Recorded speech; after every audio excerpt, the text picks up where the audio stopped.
are tuned into Power Women Unplugged, featuring live conversations with leading ladies who are making a mark. Okay, Radhi, welcome to our show. We are talking to Power Women, and we're making sure that Power Women Unplugged, and give us a little insight into your journeys. Now, Radhi, first woman employee of Infosys. We start with that. I know you have many things other than that we'll get into, but you started with that being your claim to fame. Woman in tech in the late 80s, first woman in our biggest conglomerate that now is a pride of India from a corporate standpoint. What was it like on day one? So, Anil, first I'd like to say there was a secretary there when I joined. I guess I'm the first female engineer who joined okay, close. On the first day, I was surprised that there were only men there and no women.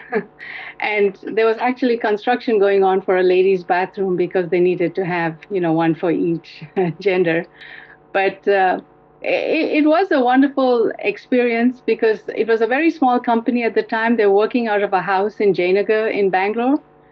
And so the very first day, they were going to have a party at the end of the day, and they asked us all to stay back.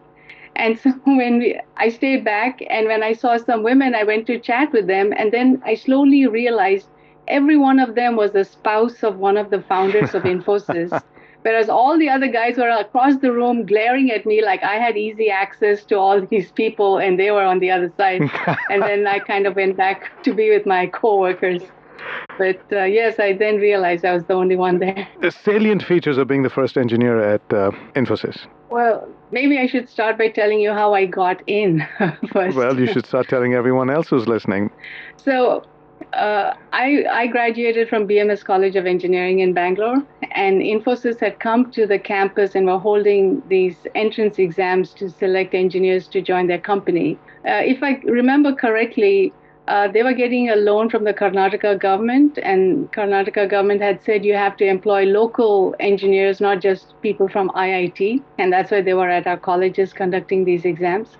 So I took the exam and I got a letter saying, due to our limited manpower requirements and large number of applicants, you're on our waiting list. So I just thought it was a matter of time before I got in. But then I never heard back from them. And then one of my classmates who took the exam after me came all excited and said, guess what? I'm going to work at Infosys. And I said, wait a second. I applied before you and I'm on the waiting list. How come you got in? And he's like, I don't know. And Jayanagar was close to my grandmother's house. So every time I went to visit my grandmother, I would stop by and say, oh, I just came to check, I'm on the waiting list. How's it going? What's the deal? And they would say, oh, sorry, this manager's not in, that person's not in, come tomorrow, come next week. But I persisted. But how many employees how many employees were there at that time? In that building, maybe at most 15 in all, at some other sites, but not many. So maybe the engineers who were being trained were like 7 or 8 of us. And all the owners were like 5 or 7 owners, I think, at the time, and the secretary and stuff. So there weren't that many people. So all the owners were there. I think it was, if I remember correctly, Nandan Nilekani, Raghavan, I don't want to go in the names. Anyway, Narayan Murthy wasn't there, but all the others were there. And I said, look, you sent me this letter that I'm on the waiting list. How come I haven't got in? I see other people have got in. And they're like, no, you don't understand. This is not a public company. This is a private company. We don't just work 9 to 5. We work long hours. And I said, did I say I wasn't willing to work long hours? I can work long hours. They're like, yeah, but we may send you abroad. Your family may not like that. We have contracts overseas. I said, did I say I won't go overseas? I'm willing to go if I need to. And then this is India, 1984. One of them said, well, what if you go overseas and get married or something? Your family will be upset with us. And I said, look, I'm willing to work late. I'm willing to go overseas. I'll take responsibility for my own actions. And so how come you won't let me? And then one person says, oh, well, because, your results were marginal. I said, if my results were marginal, why did you send me the letter? So then Nandan said, okay, start Monday. What? Start Monday. You got them. Okay, so that was how it happened. So I was quite excited. And then they said it was like a probational 1-year term to see how it works out. And then I'd become an employee. So I took it. And I was very excited. And those days, my salary was 1,500 rupees a month, and I thought it was a lot. Now we know where they made their actual money. They saved it. Now, what was the real reason they didn't take you? They just didn't have a women's loo or something? That they had to build one just because of you? No, they even changed all their memos to say, "Dear Sir / Madam," I saw all that. I really don't know what their reasoning was, but I remember all the computer equipment was at Myco, and we had to catch autos from Jayanagar to go to Myco to work on their computer systems and come back. And I know that one of the managers at Myco had wanted his niece to join Toastmasters, to join Infosys, and they had said, no, there are no women or something. So when he saw me working in the computer center, next thing you know, they had to accept her. So I actually got some companionship there of my own gender at work. And then how long did you end up working there? Oh, so I fought to get in, but at the same time, my family was persuading me to go to the US for higher studies, because those days that was always the thing, Correct, land of opportunity. Infosys was a small company, nobody knew, and my dad is like, you should go. So I applied for admission to a master's in engineering. And I thought, I may not even get a visa, so why should I even mention anything? If I don't get the visa, I don't say anything. And, I'm young, I'm I guess not too bright. I went to Madras to apply for the visa. But Infosys, they were so nice. They sent somebody home. Is she all right? Is she okay? She did come to the office. What happened? Made me feel so guilty. And I got the visa. Many of my friends were being rejected at the time. And I thought, now we'll decide. But then everybody said, congratulations, you got the visa. Yay. So it wasn't like, let me get the visa, then we decide. Everyone was so excited. Next thing I knew, I was going. So it took all the courage I had. I was only 22 at the time, to go in and see Nandan Nilekani and tell him, look, I've applied for a master's in electrical engineering and I got admission. And he was so nice. He actually had a friend at NGIT. He gave me his phone number and address, and he said, this person will help you. He's like, she's leaving. Yeah, they were very nice to me. And actually, during those 4 months I was there, they made us program. And I still remember we all had to show our programming, and it was in COBOL, which was a new language for me. Common business-oriented language, and they would insist that we do structured programming. And Narayan Murthy, he would call each one of us individually and check our code. And if he didn't like it, he would just throw it across the room and he'd say, I say, structured programming. What are you doing? Look at this. This is not good programming. And then the person says, sorry, sir, go pick up the code. And so we were, trained individually by them on how to program, to make sure we did well, to make sure we presented ourselves well. So it was a wonderful education, and I'm fortunate that I had. No, so you still didn't answer the question. How long was that employment? 4 months. 4 months? 4 months. So I guess in the probationary time, they didn't give you any stock or offered you any? Oh, at that time it was too early, 1984, so no. So they weren't even I want to be a public company type stock company yet? No. Not yet. But subsequently, my friends are, I think, now retired millionaires. Yeah, I was just thinking. So, any regrets? A little bit. No. So come on, the funny story is, you would have been you would have been the early ones. That means you would have got at the best price. The strike rate would have been a lot better. But Anil, the funny story is, my husband was from the West Coast, and he and his friends interviewed with Bill Gates. He was the only one who did not join. His friends are now retired millionaires, so we console ourselves that money isn't everything. Yeah, I know that feeling, for sure. And then you ended up going into another conglomerate, AT&T, but hopefully you get their shares. You don't want to talk about that. I can see it in your face. I'm like, what? No. I graduated from engineering school. I was fortunate to get into a Baby Bell, and then I got into Ma Bell, which is AT&T, and I've been working here now. End of this year will be 25 years. It's an excellent company. Wow, you're that close to a gold watch. Value. Say that again? So you're that close to a gold watch. I'm not sure. They have a catalog and you select something. Okay, you get to pick this time. You don't get just say, hey, here's the gold watch. Thank you for your service. Okay, so Radhi Spear we're talking to, who amongst the many hats she wears, she's a newly minted mother-in-law where she has nothing to do with it, because once you become a parent, which you have everything to do with, after that it's all what the kids do for you and then give you a graduation present, so to speak, or promotions. But you see the logo on her screen. She's an electrical engineer. She went into the Bells. She's now a corporate exec in the tech world in AT&T.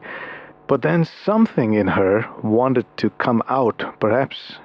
Were you always this outspoken, or were you introverted and meek? Oh, not at all. Not at all. You fought to get into Infosys. I guess you were not.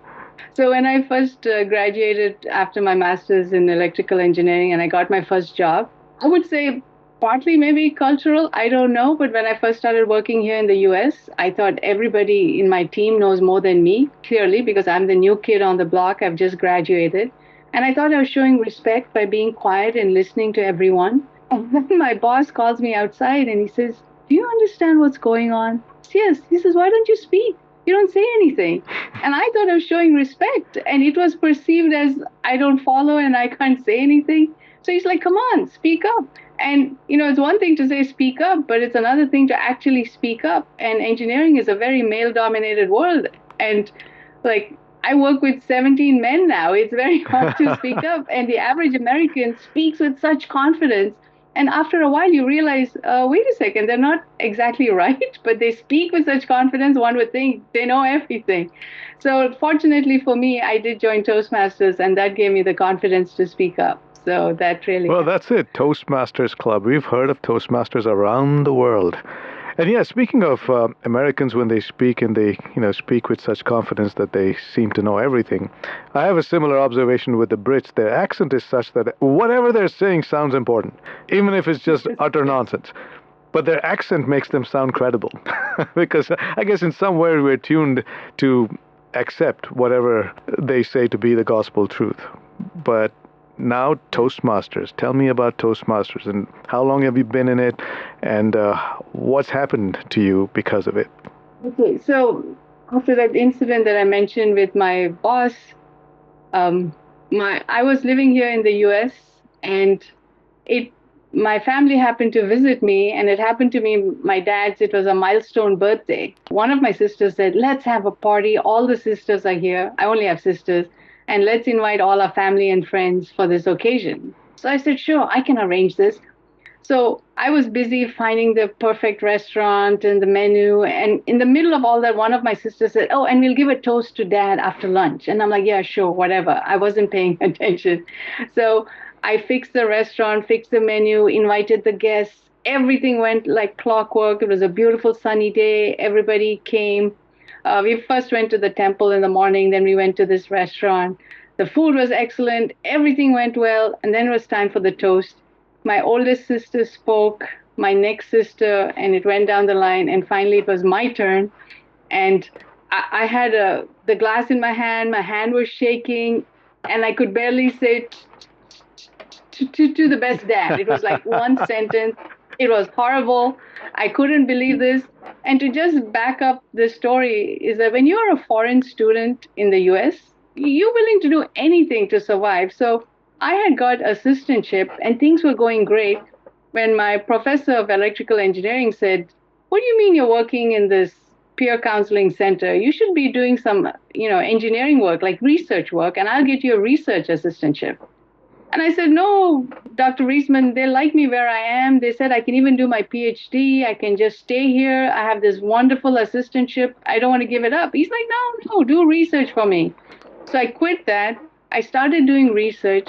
Not even 2 months. He calls me in and he says, "Oh, Radhi, I'm sorry. I lost my funding." I'm like, "Ouch. What? You lost your funding?" And then he saw my face and he's like, "Can you teach?" I'm like, "Sure, I can teach." Never taught in my life. I was barely 24 at the time. He's like, "Okay, I'm set up to teach 2 classes, electromechanical energy conversion, EE331 to juniors. You take that class." I'm like, "Oh, okay." And I tell you, I now have a great respect for teachers. Electrical what?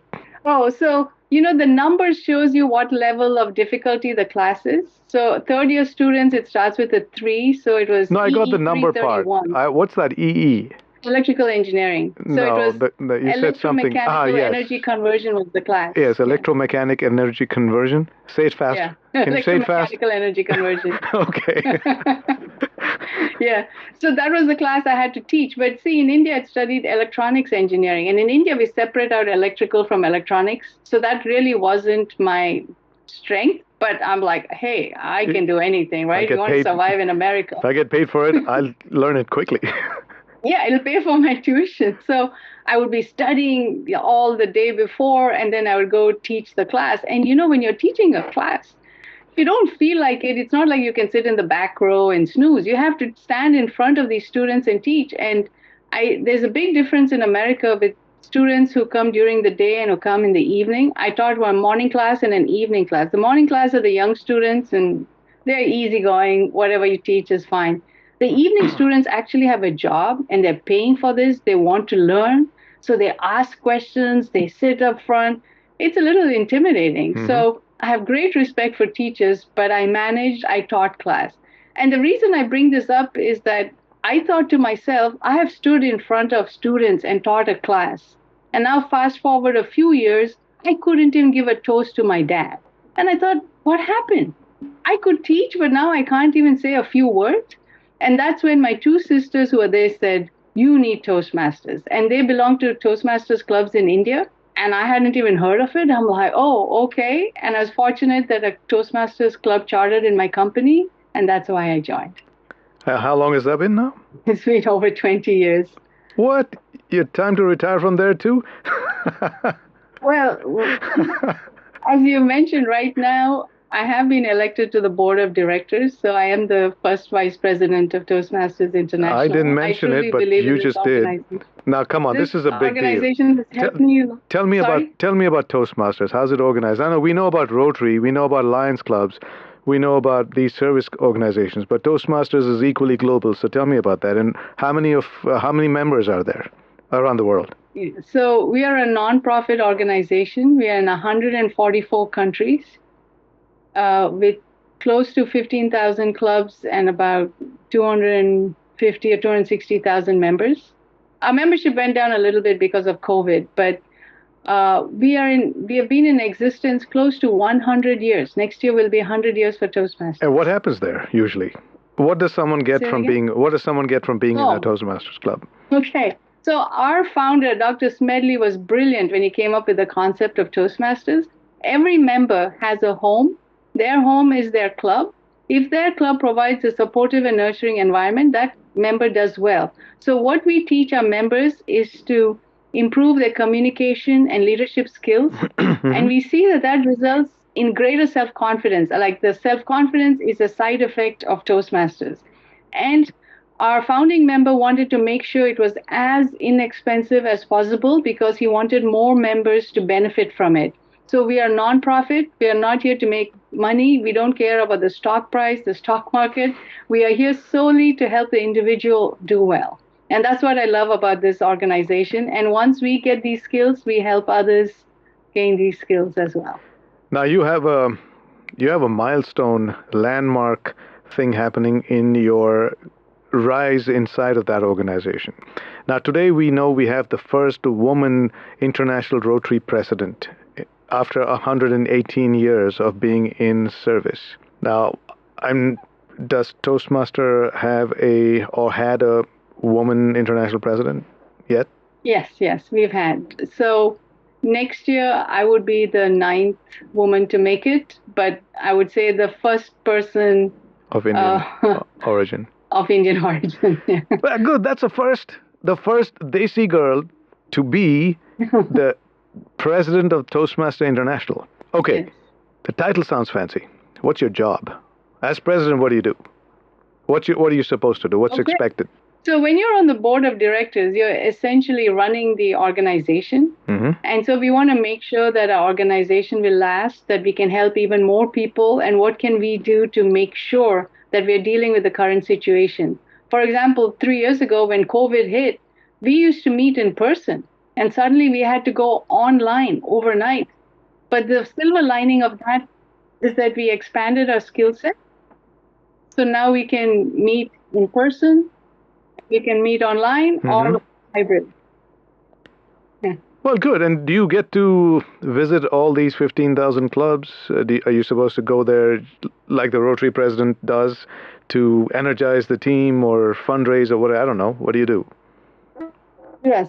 So we actually do make some visits during we are organized. Members are organized into clubs, and several clubs make an area. Several areas make a division. Several divisions make a district. Mm-hmm. So we are over 125 districts currently, and they have an annual district conference, and usually we visit a few of them. So I will be visiting 3 or 4 district conferences this April and May.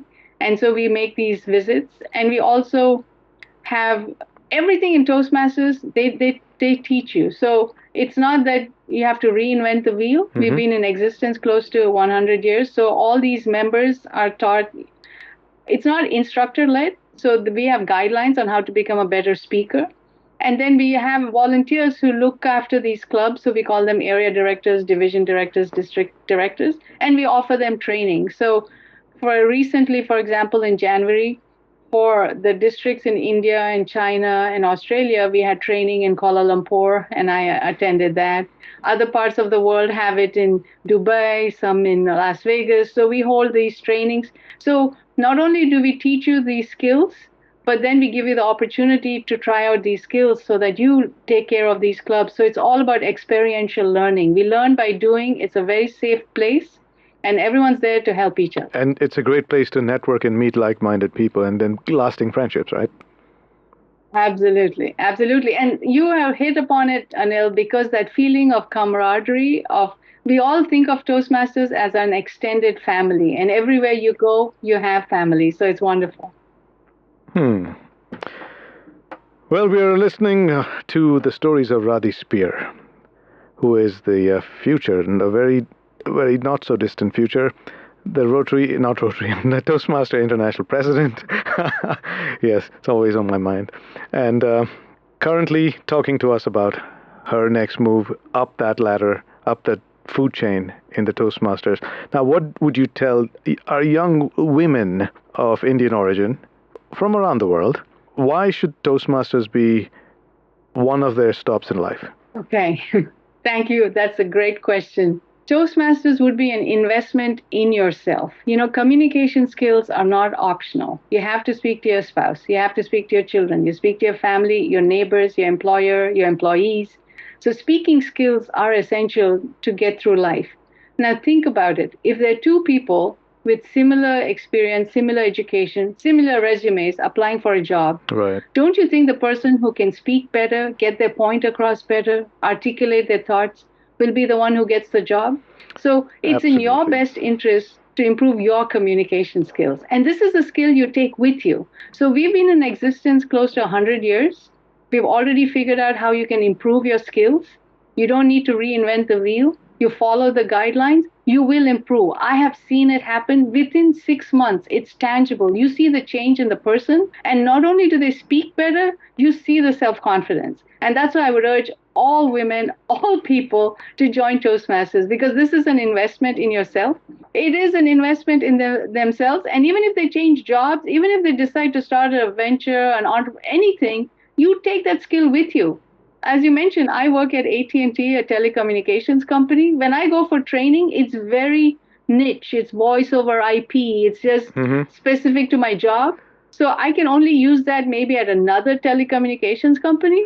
But what you learn in Toastmasters is general. You can use it in all aspects of life. I don't know. Call that old school. What do you think about this new wave that's coming up right in front of us, Radhi? Oh, it's very exciting.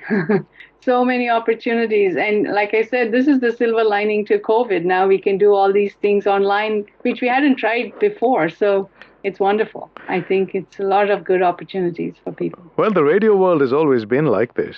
There's nothing new. COVID just made what you call podcasting more visible, thanks to COVID. Yeah. That was Power Women Unplugged, exclusively on CampusGal. Stay tuned to CampusGal for your regular inspiration fix.